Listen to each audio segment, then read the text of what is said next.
Welcome to the Agent of Wealth podcast with Marc Bautis from Bautis Financial. In this podcast, Marc helps guide you towards financial freedom, ensure you never run out of money, and create a balance in life that prioritizes what is most important to you. Join us for this journey as Marc draws from years of expertise and guest experts to solve the multiple wealth building challenges involved in your financial life.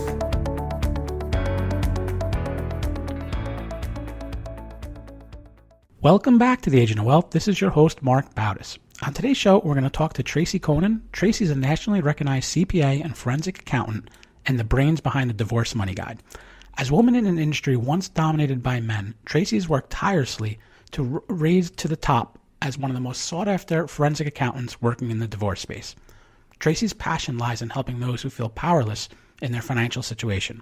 By following her carefully laid out steps, people in the process of divorce go from uninformed and overwhelmed to feeling in control of their finances. Tracy, welcome to the show. Marc, thank you for having me. Yeah, so I'm excited about today's topic. I think divorce, on my side, I'm seeing a lot more people going through it. And, it's one of those periods of time or life changes that can be stressful. Like you said, it can be overwhelming. And I think of, having some guide or structure in place definitely helps. Of course, divorce is one of the most difficult times in someone's life, right? It's one of the most difficult things that they can go through. And certainly issues with children are probably at the top of the hardest parts of divorce, but second is financial, and it creates a lot of stress for people, especially not knowing how the finances are going to work out, maybe being concerned about how they're going to afford to survive after divorce. And one of the issues that is near and dear to me, because I'm a forensic accountant and fraud investigator, is when people suspect that something potentially has happened to the money. That money is either being hidden, whether there has been secret spending, inappropriate spending, things like that. And so my whole thing was to help empower people in that process of divorce be able to feel better about the money part of it. Was that niche always something that you had wanted to do, or did you kind of just happen to fall into that? What's interesting about that question is when I started my practice 23 years ago. So I've been a forensic accountant for 25 years, but I started my practice 23 years ago. I intentionally did not do divorce work. I was not interested in it. There are some emotional components to it that can be difficult.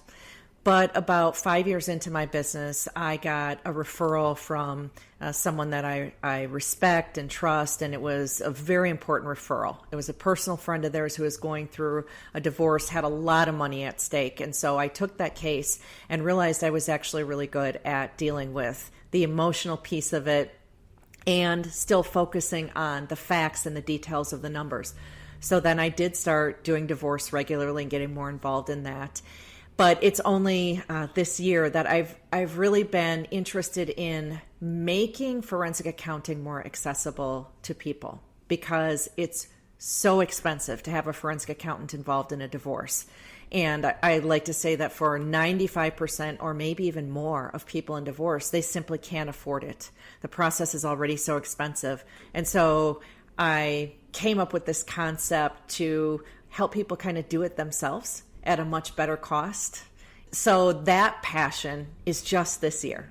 Mm-hmm. How common is it that someone is hiding assets going through a divorce? Is it 90% of the time? Is it 50? Or is there trends that you see? Well, it's sort of a trick question, because by the time people get to me, they're pretty certain that there has been fraud. So the cases I work on, almost every single one of them ends up with some sort of hidden money.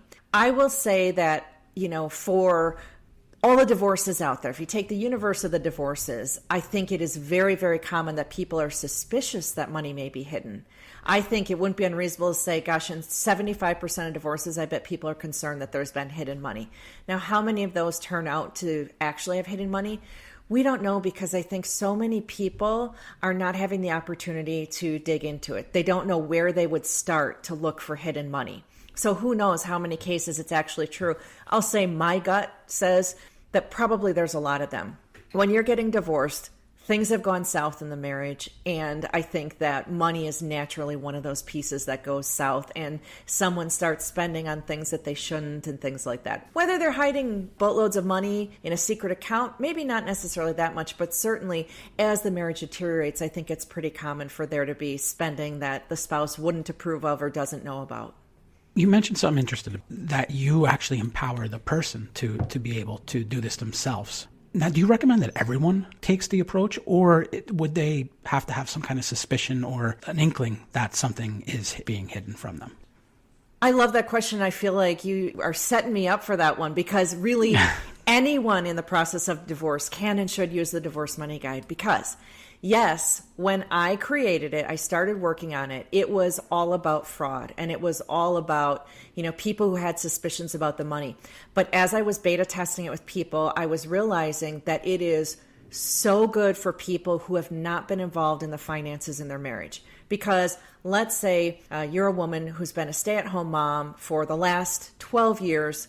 Your husband has been the breadwinner and has been in control of the family's finances, has paid all the bills and taken care of it because that's just the way you divided the duties. You're now getting divorced and you say, I want to know what's been going on with the money. Where is that woman going to start? It is, for most of them, very overwhelming. If I said, well, start by going to get your bank statements, you would be surprised maybe how many people would say to me, how do I do that? So this guide walks people through the process from the very beginning of what documents do you need, exactly how you get them, what to do with them. So if you wanted to just understand your finances and say, you know what, I just want to know for the last year what our money has been spent on, the guide would walk you through exactly how to understand that. And is there sometimes trouble getting documents, whether maybe it's like a spouse's social security record or a pension record or something that, maybe hasn't been titled jointly and maybe they don't have access to or they don't even know that exists? I mean, that's the extreme part. But even something that maybe they know is there, but how would they get access to that? That's a great question. What usually happens in the divorce is your attorney will ask the other side to produce these documents. Give us these account statements, give us these pension documents. And if they don't respond, the way that we get them is through a subpoena. So a subpoena is a legal document that says, dear bank, there is a case in court right now.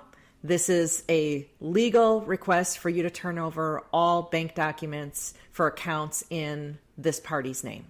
Ultimately, with that subpoena, it's pretty easy. A subpoena is very routine. Attorneys do it all the time in divorce cases. In fact, I see some cases that I get involved in where the attorneys are saying, well, we've been requesting documents from the other side, and we've been waiting, and they're not giving us the things. And I'm saying, why are we waiting to send a subpoena? Let's just go ahead and subpoena those documents from the banks, from the investment company. Let's get what we need right away, because it's such a simple way to do it. And is the subpoena broad enough that says turn over everything, or does it have to specifically say account XYZ at bank XYZ, or is it blanket enough to say everything? It can be very specific, but it could also be broad.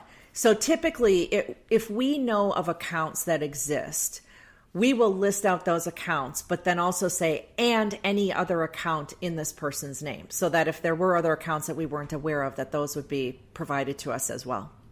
And would this fall into, I guess, the fraud aspect? So let's say there is an account that's not even on the tax return and kind of no one knows about it. Is there any way to kind of uncover those types of accounts? People talk about there being some sort of database of all the bank accounts, and someone could go to that database and consult it and find my spouse's bank accounts. Yeah, that doesn't exist. There are private investigators out there who talk about, I can find hidden bank accounts. I will caution people against that because they're typically using illegal means to find those accounts. Here's the right way to find them. If you are aware of names of banks that you've heard your spouse talk about, that you've seen mail come to the house from, that you have some sort of clue. You don't know of an account at Wells Fargo Bank, but your spouse mentioned Wells Fargo Bank a lot. We can send a subpoena there to Wells Fargo and find out if there's accounts there. So if you have some sort of clue to certain banks, your attorney could send a subpoena and find out. So that's one way. The other way we find out about hidden accounts is by taking the statements from the accounts that we know about, going through them and looking for transactions. There may be a transfer to an account at Wells Fargo. You see a transfer to another bank. You see a check written to another bank. We'll follow up with a subpoena to that bank. So it really is a matter of following that paper trail. Now, we talked a little bit earlier about it's probably good practice for anyone going through to do what you have in the divorce money guide. But if they don't, are there any like red flags that someone going through a divorce or even pre-divorce that would kind of send up a notice that, okay, there's probably assets either hidden, moved, transferred that, can give them some inkling or notification that something's going on? There is a whole laundry list of red flags of fraud in a marriage, financial fraud. The most common one that I see is a significant change in behavior. When your spouse is maybe becoming more secretive about financial matters, maybe they're becoming more secretive over their phone, over their whereabouts, things like that. They're becoming more controlling. You used to have access to online banking and now your spouse has locked you out of it.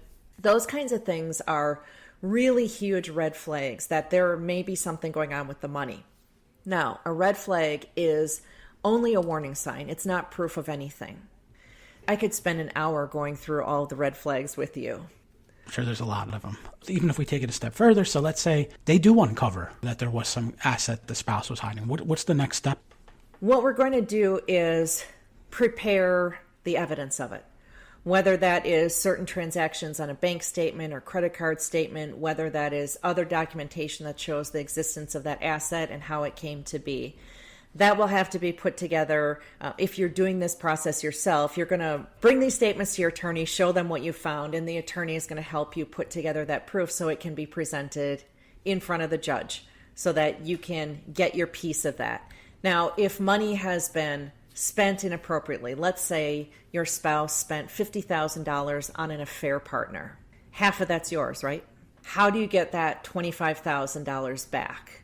Well, if there are bank accounts, investment accounts, you can get a larger share of those. If you have equity in the house that's being divided between you and your spouse, hopefully you could get a larger share of that equity. Or maybe you could get a larger share of automobiles or a retirement account, things like that. So if there isn't money to reimburse you directly, hopefully in dividing some of these assets, you would be able to recover your share of those inappropriately spent funds that way. And if it's a matter of just an account that's been uncovered, hopefully you'll be able to get your half of that account as well. And we're talking a lot about assets and hidden assets, but do you see the other side of it where the divorce process starts, they're taking out loans or there's some kind of liabilities and the other spouse doesn't even know about it, but they're having these liabilities or these loans in their name? Absolutely. I always recommend that people run a credit report on themselves as soon as they are thinking about divorce or as soon as they're in the divorce process, as soon as possible. Run that credit report to see what debts are out there that your name might be associated with.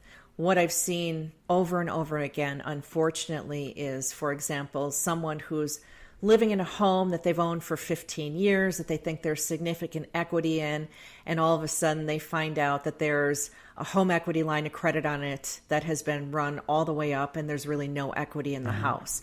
So this is certainly a concern. There's a concern that there may be credit cards that you could be held responsible for and things like that. So it's absolutely an issue that I think merits some attention.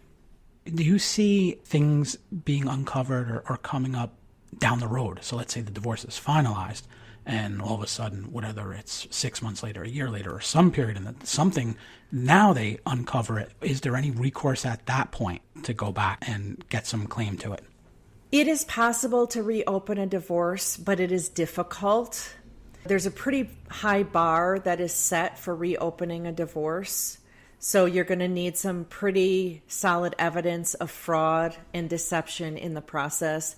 The courts are especially reluctant when you have made a voluntary settlement of a divorce and you have agreed to certain things. It's nice if you can have something in your divorce decree that says if assets are uncovered later that you never disclosed, here's what happen to them. because then you don't have to reopen the divorce. All you have to do is go back to court to enforce this agreement. So what I see in some of these cases, if there are suspicions that the spouse still has a bunch of stuff hidden, the divorce decree says, if I uncover any accounts that you didn't disclose during the divorce, I get 100% of that. Now, of course, I like to think if the spouse isn't hiding anything, there would be no reason for them to say no to that clause, right? Because who cares? I don't have anything hidden. You're not going to get anything. But if they won't agree to it, maybe they have something hidden. That's a better way to go about it, but I don't think that ends up in a lot of divorce decrees because people aren't even thinking about it. So yeah, that's an issue. Yeah. Now, if we talk a little bit about the divorce money guide, is it something truly that someone can do by themselves? Do they need to do it in conjunction with their attorney or a forensic accountant like yourself? No, it is 100% do it yourself if you want it to be. I've had plenty of people go through it and say, I didn't know what to expect. I didn't think it was possible that I could do this. I'm not even really that good with numbers, but you made it so easy that yes, I could do it. However, we also had feedback that there are people who would like support through the process. And so the free thing that I recommend is, do you have a friend or family member that you trust who might be able to help you, who's good with numbers, and walk through it with you? That's, of course, the easiest way. But for people who want even more support than that, I do offer a group coaching option to go along with the guide. So we meet once a week where I go through some of the material in the guide to give additional pointers on it, additional showing people how to do things, additional tips on where to look and things like that. And then we open up the floor for Ask Tracy Anything. So you can ask me anything about your divorce. If you found something and you want to know what to do next, or if you're stuck on a bank statement, you don't know what you're supposed to be looking for, I can help you with that. If you have a concern about an issue with the finances and you say, I brought this concern to my attorney and he said it's nothing to worry about and I still don't feel comfortable. Do you think it's something to worry about? I'm happy to answer pretty much any question about the finances. And is there anything that happens post-divorce? Because there's the stress of the divorce and like the stress and emotional aspect of going through it. But then now a lot of times you'll have one spouse who maybe wasn't as involved or involved at all in the finances, and now everything is on their shoulders to kind of figure it out. What are some tips maybe post-divorce on how someone can get back on their feet in terms of their finances? I am not sure if you already know the answer to this question or not, because I don't think you do. It sounds like a setup, but this is not. Do you know that I have the post-divorce money guide? No, I did not. I'm not aware of the post-divorce money guide. I released the post-divorce money guide about 3 weeks ago to do exactly that. There are all sorts of financial and legal things that you should do once you're divorced. What I'm focusing on in that guide, and it's a much smaller guide than the divorce money guide, but it's focusing on protecting yourself after the divorce is over so that your ex can't meddle in your finances. So that, all the things that might be easy for you and I because we work in this financial space, we might think about change the beneficiary on your life insurance policy so that if you pass away, your ex-husband isn't going to get that life insurance money. Right. That's easy for you and I, but there are so many things to think about. The post-divorce money guide has, I think, something around like 30 different things that you need to consider doing once the divorce is final. And one of the things that we talk about in there as well is a spending plan for going forward, because now that you're, not married, your spending might look a little bit different. So let's talk about budgeting and spending and things like that. So absolutely, there are so many important things that happen after the divorce. And so this is just one more tool to kind of help people gain some confidence, have sort of a roadmap for a measured approach to this kind of stuff.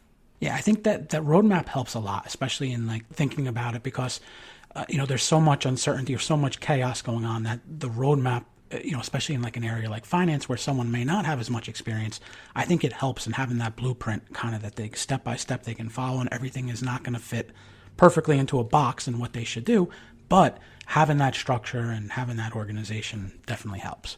Okay, so last thing I wanted to ask, any just general tips, someone going through this on how they can just set themselves up on for the best path going forward? I have so many tips. I could spend hours giving them to you. The first thing I like to focus on is protecting yourself. And that's step one in the divorce money guide, where we're talking about things like run that credit report on yourself. Get yourself a brand new email address to use for your divorce communications, because with a brand new email address, your spouse won't have any access to that under any circumstances, even if by accident. And doing things like that. So think about protecting yourself. But when it comes to going through your finances, especially if you haven't been actively involved in them before, I say take it little by little. You don't have to understand everything about the money in one weekend, right? You can work through it little by little. Take it in smaller pieces. I think that makes it a lot more manageable. And again, if you need some support, need some help because you don't feel confident about working with bank statements or looking at tax returns, find someone who can help you, whether that is an accountant you've worked with before or a family member or a friend who you trust to, allow them to see some of your finances. And I know it's embarrassing maybe to have someone else look at your finances and let them into something that's so private like that. But if you can find someone that you trust who can support you in that fashion, it's sometimes really, really helpful, especially if you feel overwhelmed by the financial data. Well, we're just about out of time. Tracy, I want to thank you for being on the show today. You gave some great info on the financial aspect of divorce. How best can someone find out more about you, more about what you do, more about the Divorce Money Guide? They can go to divorcemoneyguide.com. That's where they will find the Divorce Money Guide. There's contact information on the site as well, so feel free to reach out with an email. If you're on social media, you can find me on Instagram. My handle there is Divorce Money Guide, and feel free to direct message me there if you like. I appreciate any reach out from anyone. I'll help you if I can. Great. Thank you. We'll link to all that in the show notes. And thank you, everyone, for tuning in today. Thank you for listening to the Agent of Wealth podcast. Click the subscribe button below to be notified when new episodes become available. The information covered represents the views and opinions of the guests and does not necessarily represent the views or opinions of Bautis Financial. The content has been made available for informational and educational purposes only and is not intended to be a substitute for professional financial planning and investment advice. Always seek the advice of your financial advisor or other qualified financial service provider with any questions you may have regarding your investments and financial planning.